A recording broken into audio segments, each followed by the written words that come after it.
From the National Newsroom of the Canadian Press, I'm Karen Rebo. After days of intense attacks from both sides, the Trump administration is reporting a reprieve in the hostilities between Israel and Iran. But there's word the tentative new truce is faltering this morning. Here's reporter Jim Ryan. The White House says that both Israel and Iran have agreed to a ceasefire, adding that Saturday's U.S. bombing of Iran's nuclear development facilities made it possible. But the pause in military action might be brief. The Israelis say Iran fired 2 missiles at Israel this morning and that the Israelis are set to respond, quote, with force. Prime Minister Mark Carney is beginning a 2-day stop in the Netherlands today. Carney is expected to be involved in discussions with NATO alliance members who are prepared to decide whether to more than double the defense spending target. The main talks in The Hague won't happen until Wednesday, with Carney first set to take part in several bilateral meetings. David Bowles, The Canadian Press. A survivor of last week's rockfall in Banff National Park is remembering his late 33-year-old roommate as a generous friend. 28-year-old Khalid Egemel says Hamza Ben Hilal of Surrey, BC, was one of 2 people who died after a slab of mountain gave way last Thursday, raining rock down on hikers at Bow Glacier Falls.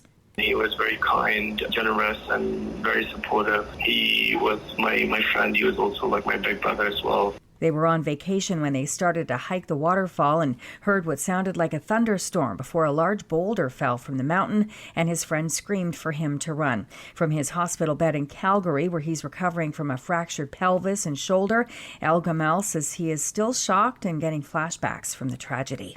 Alberta NDP leader Naheed Nenshi is now the MLA for Edmonton Strathcona.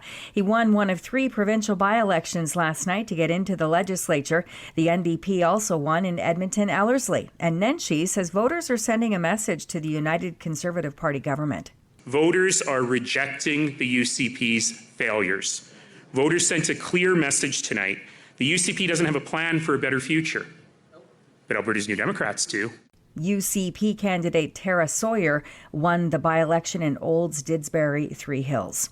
A heat dome will deliver a 3rd day of punishing heat and humidity today to parts of Ontario and Quebec.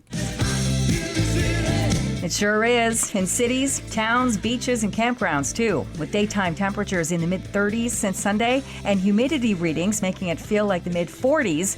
The heat wave has everyone looking for ways to stay cool. Beverly Iron and David Mudge are in Montreal on holiday from England. We've decided not to walk anywhere today. We're just going to sit and enjoy the view, drink and eat ice cream.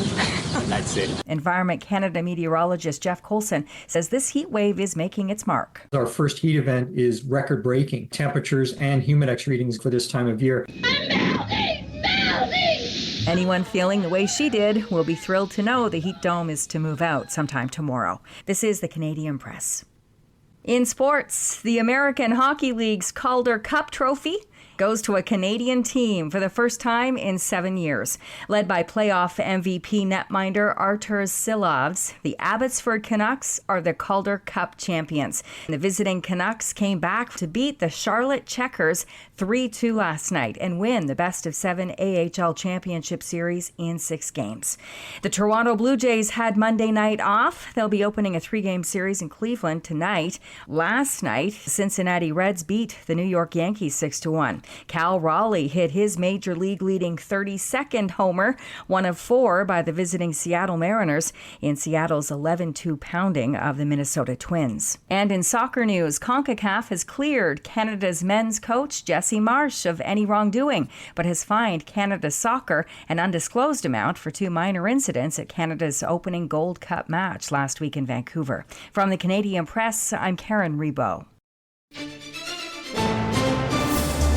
Thanks for listening.